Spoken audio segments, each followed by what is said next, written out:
And welcome, Hoosier Nation, to our 16th episode of a new show called The Hoosier Sound. I'm your host, Noah Freeman, and I am delighted to present you with this new podcast. Our show has one main goal: to give you our perspective of IU sports from the point of view as a student or a young adult. In addition, we will also give a review on hot takes from around the world of sports.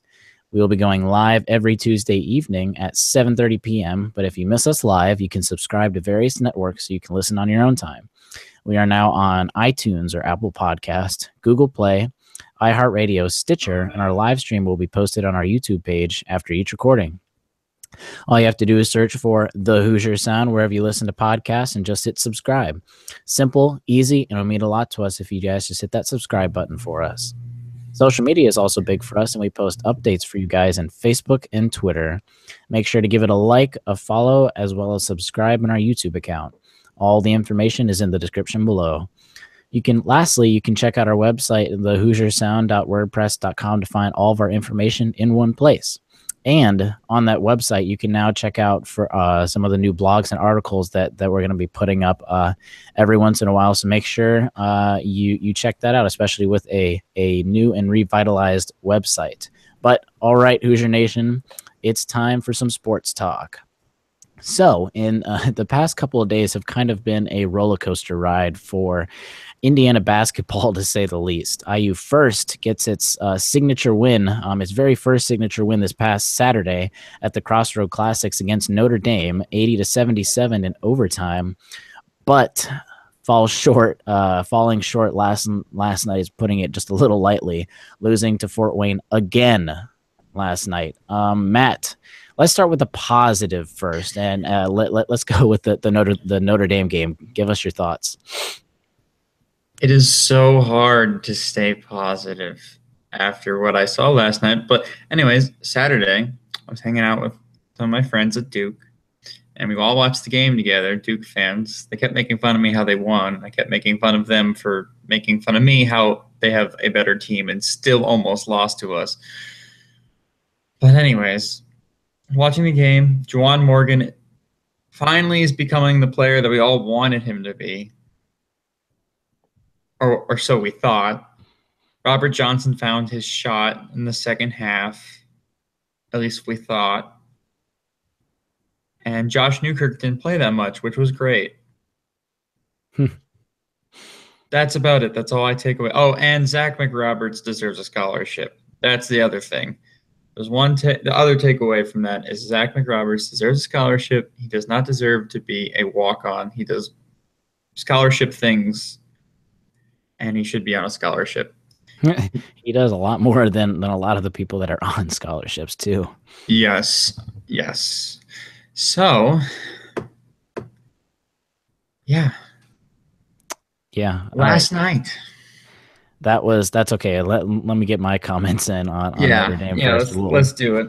We'll stay with some of the positive. Like you said, Juwan Morgan, career high 34 points, which is incredible. Like you said, we're finally seeing what we thought we might with him. And you actually said it first here, basically, that he could become an NBA player, especially this year, if not even next year. And he's really showing that kind of talent that he's got to be in the discussion. Scouts have got to start coming to his games to see what he can do, especially where he scored 16 straight points from IU at the end of the game and into overtime. 16 of IU's points came from Juwan Morgan in a row. And it's not even like he was going up against some sorry defender. Like, Bonzie Colson's a player of the year candidate. He's a preseason All-American, yeah. Yeah, and he did that to him. So, why couldn't he do that to Fort Wayne? Yeah. Well, at least it wasn't just him, at least at Fort Wayne. But no. Even at the end of the game, he even went on an 8-0 run by himself. No other team or player or anyone on the court scored except for Juwan Morgan, 8 points in a row, which is incredible. And like you said, Zach McRoberts, I'm not really sure how the scholarship situation works with Curtis Jones leaving, but if it's as simple as just being able to give even Zach McRoberts one semester of a scholarship, if it's as easy as that, I think Archie needs to because we're not going to get a transfer person to be able to play this coming semester. If it's as easy as letting him get even one semester of free tuition, it's totally worth it, because he's done so much more than probably 5 or 6 even people that are on scholarships. And he's doing so well right now that he's even like trying to push even for like a starting position with the way some of these other people are playing. He's not going to, but he's definitely pushing the limits, because Notre Dame, 7 offensive rebounds, not just 7 rebounds total. He had more rebounds, offensive rebounds, than a lot of people had total rebounds. That's incredible. Yeah. And obviously that pass, my goodness, the whereabouts to wait for Juwan Morgan to see if he's going to miss it, went over and tried to get that rebound after, I think it was Bonzi Colson that didn't box him out, basically. Yep. Then, not only after getting the rebound, just to see that everyone, like 3 or 4 people, trapped him. And then Juwan Morgan, he saw the streak. He had a beautiful pass just to go up by 1. We were down by 3. I thought all was lost until Juwan and Zach McRoberts basically won the game for us. And that was incredible. But also, if you would have told me before the game that Deron Davis would play only 18 minutes and score 2 points, if he would score 2 points, and those points literally coming in overtime, I would have told you there's no way that IU would have beat Notre Dame. But everything went through Juwan Morgan. This game also shows that the team really does have no quit, and they're going to fight to the end. Almost. We'll talk about that in a second. But and the defense literally won the game. They didn't let Notre Dame get back into it by making some easy shots at the end, so they could come back from an 8-point deficit literally in 2 minutes. Just overall, it just raises the ceiling for this team drastically, because if they can beat a good Notre Dame team, force them to shoot almost 10% less from 3 than what they usually do, and being one of the best 3-point shooting teams in the nation at that. Plus do it not even on their own home court, that just raises the ceiling. But sadly, not only was the ceiling just raised, but the floor was just lowered drastically with last night's whatever that was, basically. So, Matt, as painful as it is, give us what you thought about last night. My dad told me to turn it off about 5 minutes left in the game. I wanted to. I said, no, I have to watch the whole thing. And I know, so did I. I wanted to, and deep down inside, I was like, maybe we can come back. Because I had this little bit of hope, this like tiny light in my soul, and then they scored 8 points in 2 minutes against Notre Dame. If they can score 8 points in 2 minutes, let alone the final 2 minutes against Notre Dame, a top 20 team. Yeah, we could come back to 15. Yeah.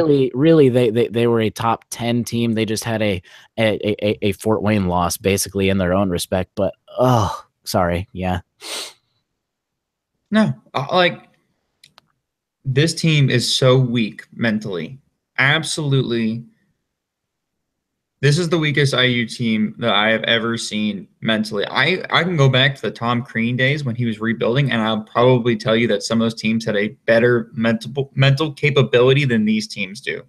This team, right now, they have zero confidence whatsoever. One thing goes wrong, and that's not supposed to go wrong, and they just lose it. Deron Davis passed it off the back of Robert Johnson. Robert Johnson wasn't even looking for the ball, and Deron just throws it at him without even looking to see if he's looking back at him, looking for the ball. We had 18 turnovers last night? Yep.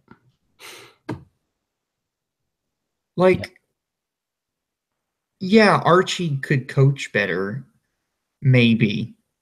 But I don't see they were doing the same thing with Tom Crean. It's the same thing. They do the same thing over and over and over again, and they don't fix it.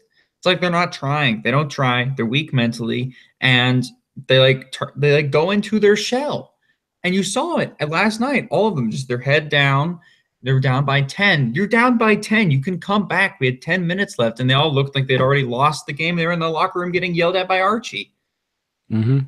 Yeah, it was like I literally just said, 8 points in 2 minutes. You can definitely come back with just down 10 points, and there was a lot of time left. It was they were down by 10 only with like 14 minutes left in the game. It was even down by 15, I think, with that much time left. That's like that's enough time to come back. Obviously it's unrealistic, but that's still enough time to come back from like 30 points if you do it right. That's still more than enough time if you play it right. And they just, I don't know what it is about coming off of really big games. IU playing Duke, obviously they still lost, but they still played incredible against Duke, and then coming out against Michigan flat-footed. Yeah. And they never came back from that. We had a humongous, which we just talked about, humongous win against Notre Dame, and then they again came out flat-footed, and they just couldn't do anything. Okay, so this is the key aspect of the Fort Wayne game that I think lost us the game. There were a lot of factors, but I think this is the biggest factor. So obviously last night we were watching, if you were watching the game, you saw a lot of turnovers, not just between us, but also from Fort Wayne. Both teams were just turning the ball over recklessly and like just giving it away. Some of them were good steals, but honestly, most of them between both teams were just dumb mistakes by both players. So the way that Fort Wayne capitalized on it was they had points off of turnovers. Fort Wayne had 29 points off of turnovers, for us having 7. We only had 7 points off of turnovers from all of the turnovers they committed. Yeah, we had, by the end of it, we had 6 more turnovers than they did, and that's a good chunk. But that's still, for most of the game, the turnover difference was between 1 or 2 between both teams, and Fort Wayne was capitalizing. Then, if we could, so for the whole game until about the last 15 minutes, it was a 1 to 2 possession game the entire time. If we can stay in the game by literally not scoring any points off of turnovers when they're shooting lights out from 3 and scoring at will off of points off of turnovers, how come we couldn't score off of when they turn the ball over? If we could just score when Fort Wayne turned the ball over and had more than 7 points off of the turnover, we would have been up. We would have been up by about 10. We were shooting not too bad from the free throw line. Even just shooting poorly on the 3, we'd have been up by 10, and the game would have been 100% different. I definitely think Fort Wayne would have came back, but that would have been completely different. The narrative would have turned around. IU would not have been able to try and claw back, or at least have to try and claw back, even though they didn't really claw back or even attempt to claw back into it. But they would have been up.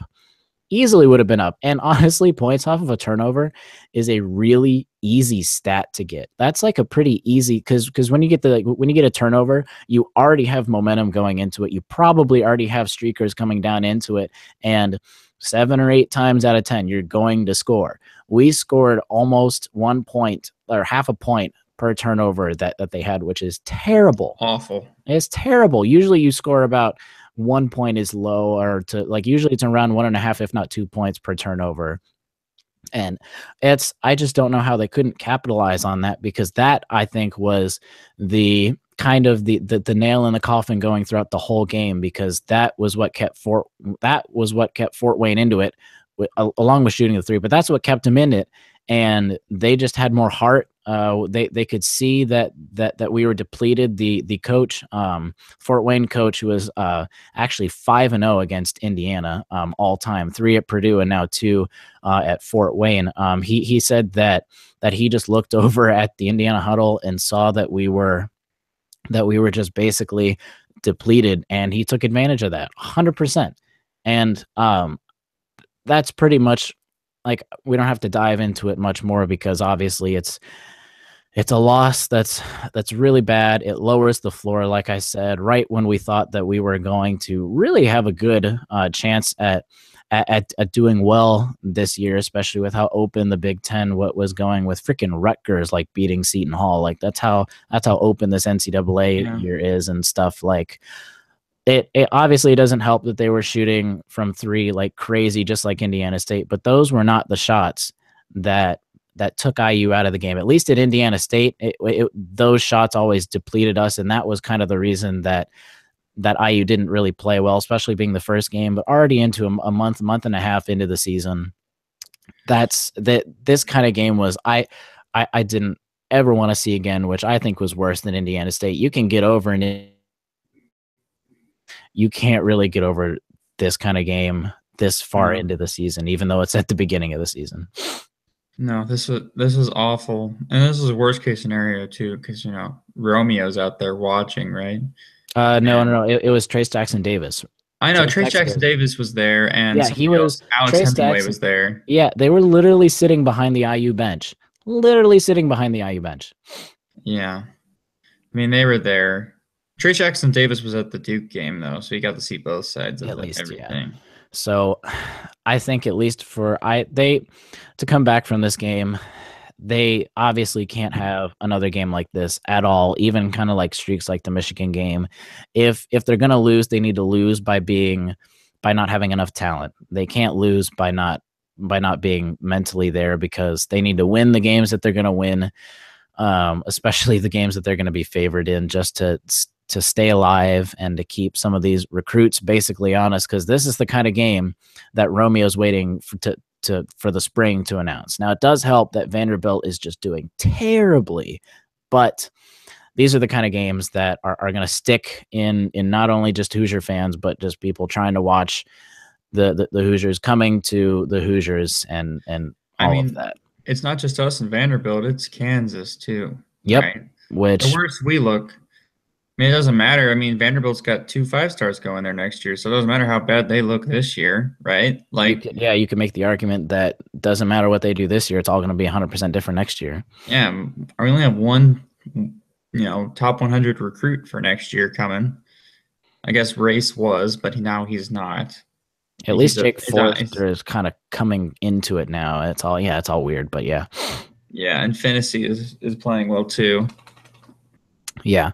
So let's move on. Let's do our weekly good, bad, and ugly segment. Matt, who are your good, bad, and ugly teams or situations or whatever you want to call it for this week? All right. Well, my good is the NBA. So many storylines in the NBA. You got the Sixers, who are awesome and so much fun to watch. The Lakers, who are also very fun to watch. Gave Golden State one heck of a game last night on Kobe night. Mm-hmm. Kobe night was last night. Retired 2 jerseys, 8 and 24, which was pretty cool. The Cavs are playing well. Of course, the Warriors are playing well. But the Rockets are playing really well. And our boy Eric Gordon and Victor Oladipo.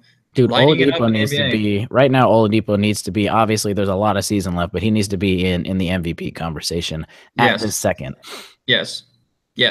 Oladipo single-handedly is making the Pacers a much, much better team than they were last year. Oh, yeah. And the Pacers were supposed to be in a rebuilding mode. Yes, Paul George too. But anyways, that's my good. My bad is NFL officiating. You'll get to that and weird rules and situations in a minute. And then a lot of it. My ugly is obviously the Mastodons. Enough said. Yeah. Enough said. All right. My good. Notre Dame, and obviously as much as last night hurts, there is still a sliver of chance we see at least that this team has potential. We see that it's there, and it's nice to see that it's there. Obviously, they have to tap into it, but it's there. Archie got his first signature win at IU, which just got to keep rebuilding. And this, the other point I forgot to say was also the Fort Wayne game. This does not doom Archie at all. This just shows that every single new coach coming in is going to stumble along the way in their very first year. It should, like a new coach coming in, there is a very long process for them to get there. There's a very, very seldom, there's always an exception, but there is not one coach that ever like stumbles somewhere coming into a program and stuff like that. And it just shows that Archie is human, that this process is going to take longer than we would have hoped, but longer as in it's still going to be normal long. And it just shows that, yeah, we need to just be patient and it's all going to be okay. I still have faith in Archie. But the bad, the IU women's basketball, they've been on a bit of a cold streak recently. They've lost 5 of its last 7 games. A couple of them have been to top-ranked opponents, but most of them are still mid-major teams, and IU is supposed to be a mid-major team, and they've lost 5 of the last 7, 6 of the last 9, actually, too, and they're on a bit of a cold streak. And then my ugly Fort Wayne. We don't need to say it all again. And actually, in addition, I do have one more ugly. So Matt and I were talking about this before. There's some like fake Rutgers like Twitter account out there trying to like troll our account, troll Indiana basketball, and just say that Rutgers is really good at basketball, that they're better than Indiana, and all this stuff, all because they beat Seton Hall. And I just find that hilarious. Yes, they're 10-3. They're not doing too bad, but they've played teams that are worse than even Fort Wayne almost every single game besides their Big Ten wins in Seton Hall. That's who they've played. One win does not immediately wash away. 6-48 in the Big Ten these last 3 seasons. Oh my goodness. I don't think the Big Ten has had a team that worse in a very long time.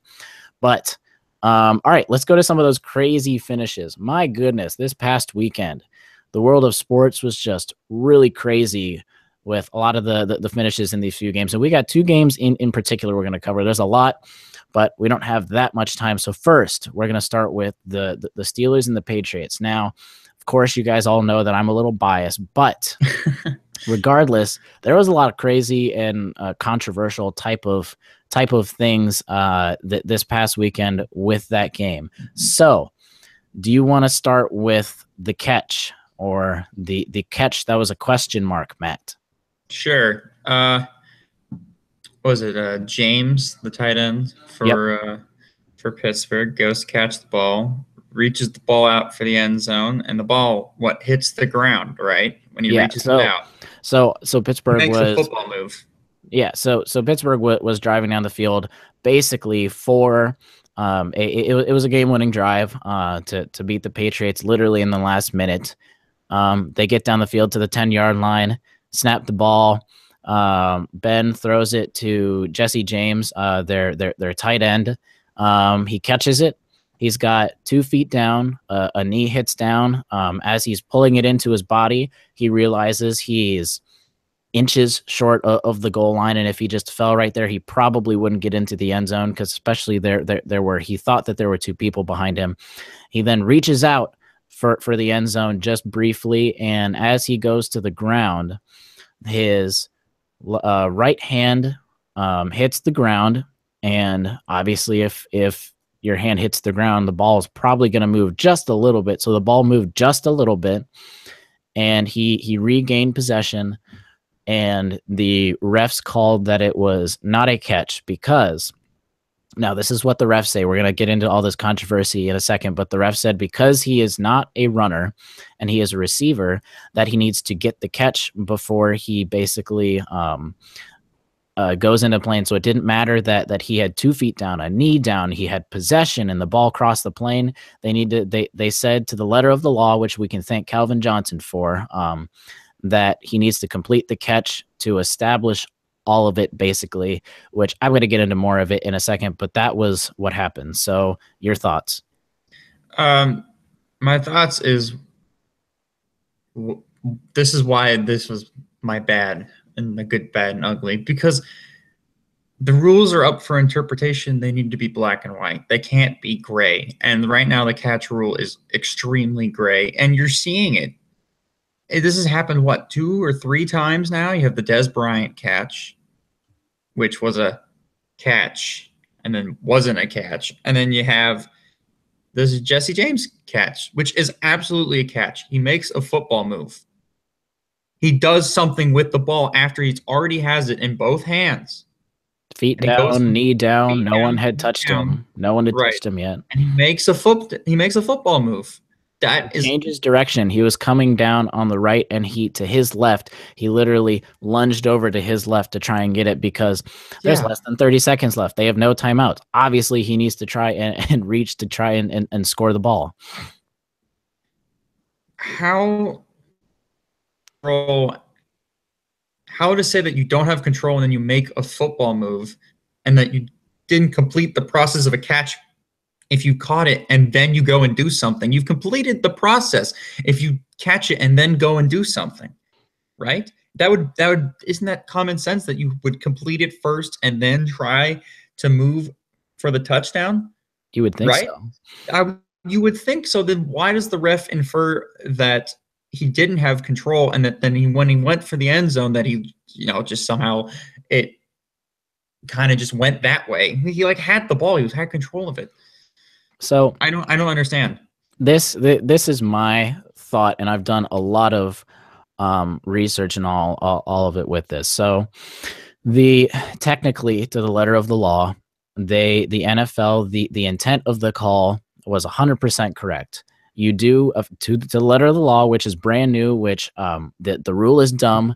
I'll get into that in a second, but to the rule itself, that was the correct call. But this is why I don't think that it should have been overturned. So with that rule, to where bobbling the ball and all that stuff, how technically they said it wasn't a catch. In that rule that they used, the ball has to touch the ground for that to not be a catch. The ball has to, when it moves, it has to touch the ground to be the process being completed, basically, for it to not be a catch. You cannot tell me that there is ample evidence, because the original call on the field was a touchdown. You cannot tell me that there is ample evidence that there is not even a pinky or two under the ball with his left forearm holding it up. You have to assume, I think, the ball touched the ground too. But there was not 100% ample evidence to overturn that call, because you can't tell me that the pinky wasn't holding it up between the ground. We've seen crazy catches where people literally get fingertip catches, and you can't tell me that wasn't that there wasn't a pinky or something holding the ball up, which means to that extent, that's where you can't overturn it, because it's got to be substantial, undefinable evidence to where you can overturn the call, which that is where they got it wrong. The intent was correct. They did not have enough evidence to overturn it, because you can bobble the ball. You can bobble the ball and still catch it. Let's say we'll stay with the same teams. Let's say Ben Roethlisberger and Antonio Brown are hooking up. They've got AB going down the field. He's wide open. Ben throws him a ball. Antonio Brown, let's say he trips. As he trips and is falling backwards on the ground, he catches the ball, but he's bobbling it throughout the air. As he's sliding, he bobbles it. The ball does not touch the ground. He's still bobbling it and catches it. That's a catch. That's a catch. Doesn't matter if you bobble it, didn't touch the ground. That's a catch. Same thing here. You can't say that the ball touched the ground, so why did you overturn it? Especially in such a crucial moment that literally gave the Patriots probably the #1 seed in the AFC, through home field advantage throughout. And that was my problem basically with that. Yeah, I mean, there should be that controversy rule that's involved in making the call. If they call it on the field a touchdown and they overturn it, they have to have complete and utter evidence. Otherwise, it becomes a controversy like this, because they didn't have complete evidence. Unless they saw an angle that we didn't see. And they should have showed that angle, because literally the NFL has tweeted out in their tweet showing the explanation. Al Riveron literally showed that same angle that we've seen the entire time. And he just points an arrow saying, look, it touched the ground, when it did not, in fact, actually touch the ground.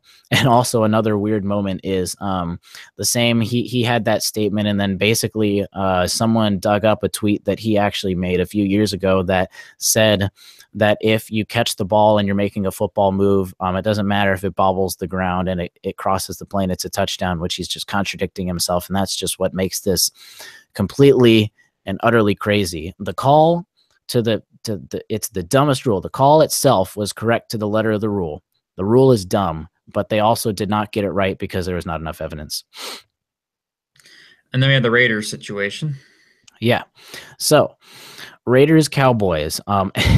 This game was really funny. I hope you guys actually got to stay up to watch a little bit of it on Sunday night. So Raiders Cowboys, back and forth, kind of like the Steelers Pats at the very end of the game, just to see who can score. So the Cowboys were driving to eventually score their last set of points to get ahead of the Raiders, and along the way they went for it on fourth down. When they went for it, where the refs spot the ball was literally millimeters, like less than millimeters, close to where the chain was to see if it was a first down or not. So the ref decides to fold an index card and then put it in between the ball and the first down marker to see if it touched. Now that's I mean, there's not really, I guess there's a little bit of controversy because, like, first of all, people are going to complain that, oh, he folded the index card instead of used a single index card and stuff like that. But I just thought that was really funny that an index card determined a first down, which eventually made the Cowboys score. Yeah, it was weird. I remember coming downstairs and watching it, and I just got there for the fourth down. And me being an Eagles fan, I was like, "Ooh, they can't get it!" Like, "Oh, they didn't get it." And they bring out the chain. I'm like, "Oh my goodness, did they get it? Did they not get it?" It was very close. So that was one of the weirdest things I've ever seen. It makes sense, but it's very weird. Yeah. And then Derek Carr situation happened next. Yeah, Derek Carr. So the Raiders, after the Cowboys score, same thing like Steelers Pats again. Raiders got to go down the field, score. They're down by 3. Derek Carr scrambles out to the right. As he's rushing close to the out of bounds on the right. So he dives for the pylon. As he's diving for the pylon, obviously one of the Cowboys is making a play, trying to push him out, make sure he doesn't get there. As he's in the air, they push him, and Derek Carr loses the ball. The ball ends up bouncing into the end zone and out of the back of the end zone. Now, to the letter of the law, again, the losing the ball like that and fumbling it through the end zone without anyone touching it, that gives the ball to the Cowboys on the 20-yard line and says that that's a touchback.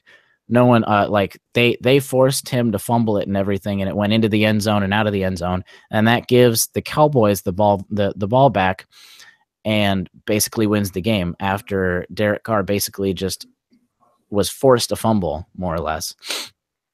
Yep. Again, it's another rule. Needs to be changed. You can't reward the defense for not recovering the fumble. Mm-hmm. If you recover the fumble in the end zone, that's fine. You get the ball at the 20-yard line. No one touched it, though. No one touched it. It just fumbles out the end of the end zone. You should start at the 1 and you should lose a down. Something like that, yeah. Because I understand you can't reward the defense for not recovering the fumble. Half the job is causing the fumble, but they didn't even really cause the fumble. It was Derek Carr just lost control of the ball. Yeah, and I think the rule was originally in place to make sure that the offense literally doesn't purposefully fumble to try and do that. I guess to where then you're not like a forward pass basically that's past the line or something like that. I think that was probably the original intent, but I mean, then you see I think it should be different when Derek Carr, he got pushed out, which forced the ball out basically. That should be, if he's not purposefully fumbling it like that, there should be some sort of difference, because they lost the game when he was trying to make a football move and try and score. And the Cowboys just pushed him out and happened to let the ball go loose, and then they ended up winning on a very strange call. Obviously, the defense doesn't get very many calls, but I was even listening to it Mike Golick on Trey and Wingo, and he's a defensive guy, and he was like, I'm all for defensive calls, but that's just a very strange call, and that should not be happening in the NFL, basically. Yeah. But yeah, that about wraps it up for our 16th show of the Hoosier Sound. Thank you so much for joining us, and please feel free to add suggestions in the comment section or contact us through our website. A reminder to follow us on Twitter at the Hoosier Sound, like our Facebook page, as well as subscribe to us on YouTube. If you enjoy the show, these are vital for receiving updates about our show. You can also subscribe on either Apple Podcasts, Google Play, iHeartRadio, or Stitcher and leave us a review. All the links are in the description below. Visit us at our website at thehoosiersound.wordpress.com to find all of our information regarding our podcast, and stay tuned for updates through social media. Lastly, if you enjoy the show, leave us a review, tell a friend, share a link. It really helps so we can get this podcast out and help continuing it to grow. But thank you for listening, Hoosier Nation, and we'll see you next time.